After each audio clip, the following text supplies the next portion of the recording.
My dear lovely learners, all of you are most welcome in this class. My name is Dilip from DKD English. I hope all of you are very good.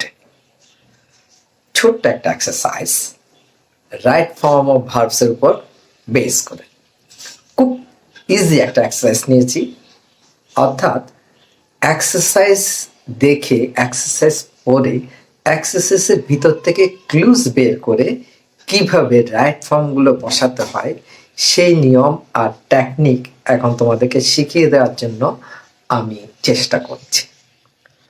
খুব অল্প কতক্ষণ সময় লাগবে, আর যে সময়টুকু লাগবে সেই সময়টুকু একটু ধৈর্য ধরে মনোযোগ দিয়ে কোনো রকম স্কিপিং করা ছাড়া ভিডিওটা দেখো, তাহলে আমার মনে হয় কি অন্তত এই ধরনের এক্সারসাইজ করতে পরবর্তীতে তোমার আর কোনো সমস্যা হবে না। আর তুমি যদি চ্যানেলে নতুন হয়ে থাকো তাহলে ভিডিও ওয়াচ করো, ভালো লাগলে এরপর তুমি চ্যানেলটা সাবস্ক্রাইব করে আমার সঙ্গে থেকে শিখতে পারো। আর তোমরা যারা ইতিমধ্যে আমার চ্যানেলটা সাবস্ক্রাইব করেছো তাদেরকে অজস্র ধন্যবাদ। সরি, আমি কি বলেছিলাম? আমি বলেছিলাম যে কোনো এক্সারসাইজ যে বিষয়ের উপর করো না কেন আগে এক্সারসাইজটা পড়ে তার ইন্টারনাল ইনফরমেশন গুলো তোমাকে বুঝতে হবে। আর পাশাপাশি কি করতে হবে, যখন তুমি বাসায় প্র্যাকটিস করবে নতুন নতুন শব্দগুলো পেলে সেগুলো খাতায় বা ডায়েরিতে লিখে ওয়ার্ড মিনিং গুলো বের করে ডিকশনারি থেকে হোক বা টিচারের সহযোগিতা নিয়ে হোক সেগুলো লিখে ফেলবে, লিখে শিখে ফেলবে।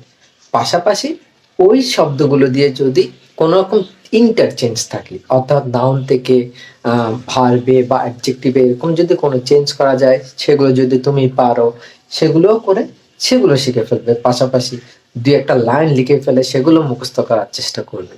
এতে করে হবে কি ইংরেজি শেখার ব্যাপারে তুমি আরো অনেকটুকু এগিয়ে যাবে। দেখো, use the right forms of verbs. Okay, এখন রাইট ফর্মস অফ ভার্ব বসাতে গেলে আমাদেরকে ভার্বের ফর্মগুলো অবশ্যই জানতে হবে। টেন্স তো জানতেই হচ্ছে, এরপরে সাবজেক্ট ভার্ব এগ্রিমেন্ট জানতে হচ্ছে। এখন আমাদের কি কি জিনিস জানতে হচ্ছে দেখো, number 1 tense, number 2 subject plus verb agreement. এরপরে কি জানতে হচ্ছে, ভার্বের ফর্মস, ভার্বস ফর্ম বলতে আমি কি বুঝাচ্ছি? ভার্বস ফর্ম বলতে আমরা ভার্বগুলোকে সাধারণত 3টা ফর্মে শিখি, সেগুলোর কথা বোঝাচ্ছি। আমরা কি কি ফর্মে শিখি? একটা শিখি প্রেজেন্ট ফর্ম, পাস্ট ফর্ম আর পাস্ট পার্টিসিপল ফর্ম। ওকে, কিন্তু আমি বলেছিলাম কি যারা আমার সাবস্ক্রাইবার আসছো বা যারা আমার কাছ থেকে শিখছো, আমার সিস্টেমে শিখছো, তারা এই ভার্বের ফর্মটাকে মোট 5টা ভাগে ভাগ করবে। এতে করে হবে কি তুমি আর ভার্বের ফর্ম লিখতে গিয়ে কোনো রকম সমস্যা পড়বে না যদি তুমি নিয়মগুলো ভালো করে বুঝে থাকো। সেটা কি বলেছিলাম, প্রেজেন্ট ফর্মে আগে কি নেবে, বেস ফর্ম নেবে। অর্থাৎ এই প্রেজেন্ট ফর্মটাকে আমরা দুভাগে ভাগ করব। এই প্রেজেন্ট ফর্মটাকে একটা করব বেস ফর্মে, আরেকটা করব অ্যাজ বা ইয়েস ফর্মে। এই অ্যাজ বা ইয়েস ফর্মটা কিসের জন্য? প্রেজেন্ট ইনডেফিনিট টেন্স, সাবজেক্ট যদি থার্ড পারসন হয় এবং সাবজেক্ট সিঙ্গুলার নাম্বার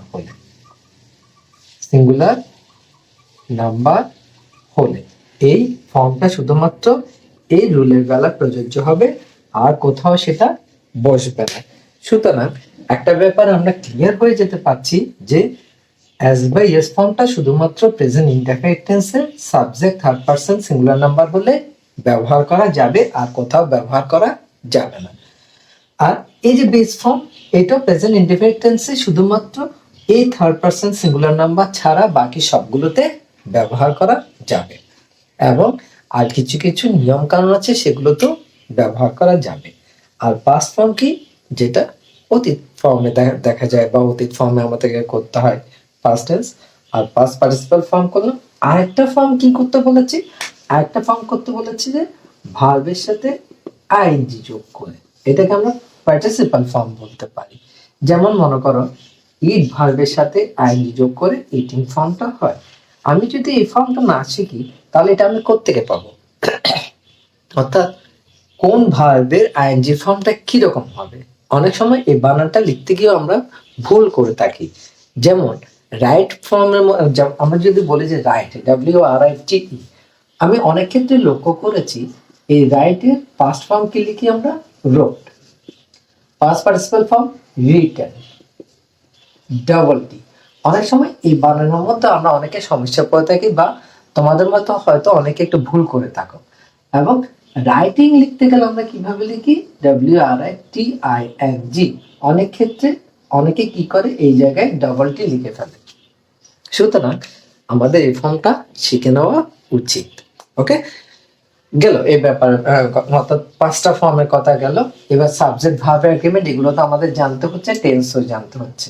তো এগুলো এখন ডিটেলস আমরা তো রুলের মাধ্যমে আলোচনা করেছি। তোমরা যারা আমার সাবস্ক্রাইবার আছে হয়তো তারা জানো, আর যারা নতুন তারা যদি জানতে চাও আমার চ্যানেলে ঢুকে যাও। চ্যানেলে ঢুকে গিয়ে ওখানে টেন্সের বিভিন্ন ফর্ম পাবে, বিভিন্ন লিস্ট পাবে, প্লে লিস্ট পাবে, ওখান থেকে দেখে নাও, তাহলে তোমাদের শেখা হয়ে যাবে। এখন আসি এখানে, যেমন মনে করো স্ট্রাগল, এখানে কি করা? সংগ্রাম করা। অর্থগুলো তোমাকে জানতে হচ্ছে। কি রাখা, পারচেস কিনা, হার্ম ক্ষতি করা, গো যাওয়া, ইনভেন্ট আবিষ্কার করা, বিল্ড নির্মাণ করা। এখানে BUILD হবে সম্ভবত, BUILD, বিল্ড। ফলো অনুসরণ করা, বি হওয়া। এই বি ভার্বের কথা যখন আসে তখন তোমাকে একটু সতর্ক থাকতে হবে। বি ভার্ব বলতে সাধারণত am, is, are, was, where এগুলোকে বোঝানো হয়। কিন্তু যখন তুমি এই বি ভার্ব অক্সিলারি ভার্বের মধ্যে যাবে তখন হয়তো অন্যান্য অক্সিলারি ভার্বগুলো আসবে। ঠিক আছে, গেল। এরপরে কি? বড়। বড় মানে ধার করা। এক্সারসাইজটা প্রথমে একটু পড়ে নিতে হবে। পড়ার পর তোমাকে ওখান থেকে হিন্টস গুলো খুঁজে বের করতে হবে যদি থাকে। আর না থাকে, যদি না থাকে তাহলে কি করতে হবে? প্যাসেজটা পড়ার পর তোমাকে ধারণা করতে হবে এটা কোন টেন্সের উপর লেখা হয়েছে, এবং এটাও তোমাকে একটু বুঝে নিতে হবে পুরো টেক্সটের মাঝে মাঝে বা কোথাও কোন রকম ভার্বের ইঙ্গিত দেওয়া হয়েছে কিনা, টেন্সের ইঙ্গিত দেওয়া হয়েছে কিনা। দেখো, হেলথ ড্যাশ ওয়েলথ, স্বাস্থ্য সম্পদ, ড্যাশ দ্য প্রভাব, প্রভাব। উই ক্যানট, আমরা পারি না, ড্যাশ ইট, এটি। উই ক্যানট, আমরা পারি না, dash it. We must dash our body by dash the rules of health, অর্থাৎ স্বাস্থ্যের নিয়ম বিধি। People dash dash against sorry germs, মানে রোগের বিরুদ্ধে, রোগ জীবাণুর বিরুদ্ধে। That dash the body since their birth, তাদের জন্ম থেকে। মেডিসিনস ওষুধপত্র, ড্যাশ টু কিল জার্মস, কিসের জন্য? সেই জীবাণু হত্যা করার জন্য, হত্যা করতে। But we have to dash the body fit by ourselves through the maintenance of the rules of health, অর্থাৎ স্বাস্থ্যবিধি নিয়ম বিধিগুলো পালন করে। ঠিক আছে, তাহলে বুঝলাম। এখন দেখো এখানে কোথাও কোনো হিন্টস আমরা পাচ্ছি কিনা। আমার মতে বা আমি যতটুকু লক্ষ্য করছি, এই যে দেখো এই জায়গায় একটা হিন্টস পাচ্ছি, এই জায়গায় হিন্টস পাচ্ছি, এখানে পাচ্ছি, এখানে পাচ্ছি, তারপর আর কোথাও পাচ্ছি কিনা দেখো, এখানে পাচ্ছি। এইবার আসছে নিয়মগুলো বোঝার ব্যাপারে। ঠিক আছে, help dash with, subject third person, এখানে বিভিন্ন জায়গায় মডেল ভার্ব দিয়ে বা ক্যানট, মাস্ট এগুলো দিয়ে বোঝানো হচ্ছে যে কি এটা প্রেজেন্ট ইনডেফিনিট ফর্মে সাধারণত হচ্ছে। সুতরাং সাবজেক্ট যেহেতু থার্ড পারসন সিঙ্গুলার নাম্বার, এটা কি হতে পারে? আনসারটা হতে পারে is, health is wealth. B dash the প্রভাব, এই প্রভাবটি চলে আসছে বা চলে, তাহলে এই যে চলে আসা বা চলছে এরকম বুঝলে গোস, প্রেজেন্ট ইনডেফিনিট ফর্মে, বা একটা প্রভাব রয়েছে, প্রভাব আছে, দা গোস দ্য প্রভাব। উই ক্যানট, এই যে ক্যানট আছে, ক্যানটা কি, ক্যানটা হচ্ছে মডাল ভার্ব। আমরা জানি কি মডাল, যে কোনো মডাল ভার্ব থাকলে এর পরবর্তী ভার্বটা কি কম হয়, বেস ফর্ম হয়। আর মডাল ভার্বের পর যদি বি থাকে তাহলে কি হবে, প্রিন্সিপাল ভার্বের পাস্ট পার্টিসিপাল ফর্ম হবে। তাহলে এই একটা জিনিস এখন এখান থেকে আমরা শিখে নিলাম, বুঝে নিলাম। উই ক্যানট ড্যাশ ইট, আমরা এটা কি করতে পারি না, আমরা এটা ধার করতে পারি না বা কিনতে পারি না। We cannot purchase it, purchase অর্থাৎ কি হলো, বেস ফর্ম থেকে গেল, যেহেতু মডাল ভার্ব আছে, ঠিক আছে। এরপরে কি, we cannot purchase it, we cannot borrow it, আমরা এটা ধার করতে পারি না, তাও বেস ফর্ম রয়ে গেল বরো। ওকে, ই we must dash our body, তাহলে এখানেও দেখো মডাল ভার্ব আছে, তাহলে আমরা কি করব, we must build our body, build, B U I L D, আমাদের কি করতে হবে, স্বাস্থ্য নির্মাণ করতে হবে, তৈরি করতে হবে। বাই, এখন আসছে বাই, আমরা জানি কি, যদি বাই থাকে, বাই থাকলে বাইয়ের পরবর্তী ভার্বের সাথে আইএনজি যোগ করতে হয়, বাই প্লাস জিরান যেটাকে বলে, বা উইথাউট প্লাস, উইথাউট থাকলেও জিরান হয়, বাই প্লাস জিরান, উইথাউট প্লাস জিরান। কিন্তু যদি বাইয়ের পূর্বে ভার্ব থাকে তাহলে এই ভার্বটা ভার্বের ফার্স্ট পার্টিসিপাল ফর্ম হয়। কেন হয়, এটা প্যাসিভ ভয়েসের কারণে। ওকে, তাহলে এই জিনিসটা আমাদের একটু নোট করে রাখা দরকার।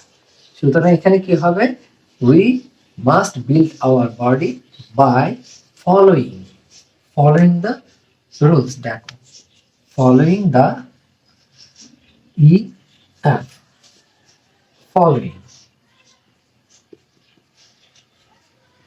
EFG, by following the rules of health, people dash against germs, মানুষ বা জনগণ লোকেরা কি করছে, সেই জার্মসের বিরুদ্ধে সংগ্রাম করে বা করছে, তা যদি করছে হয় তাহলে হবে আর স্ট্রাগলিং, আর STRU double G LING, struggling হতে পারে, অথবা চাইলে কি দেওয়া যায়, স্ট্রাগল দেওয়া যায়,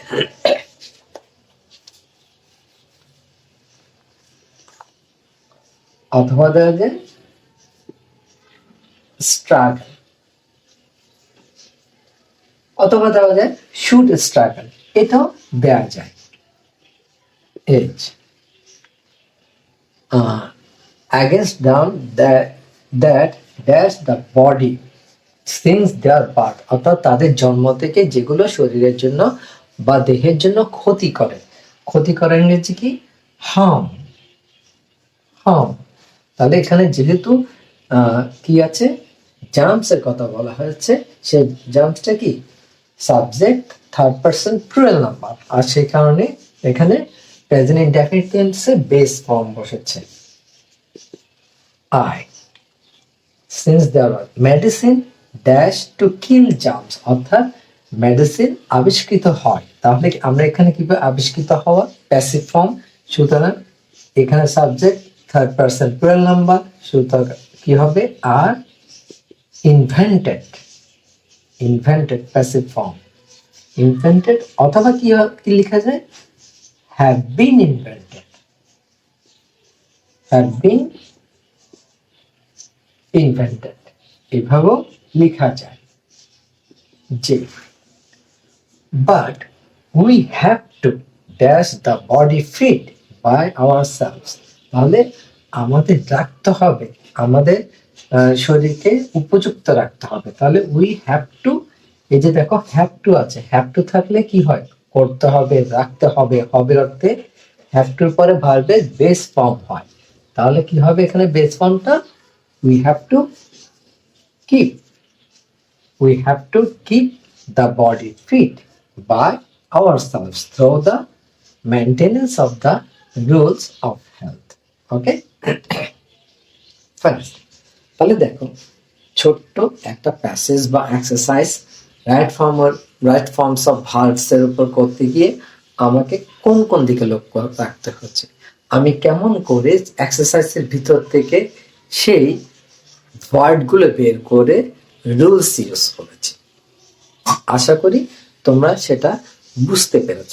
যদি প্রথমবারে বুঝতে কোনো অসুবিধা হয়ে থাকে, সমস্যা হয়ে থাকে, তাহলে আমি সাজেস্ট করব ভিডিওটা আবার একটু প্রথম দিক থেকে মনোযোগ দিয়ে দেখো।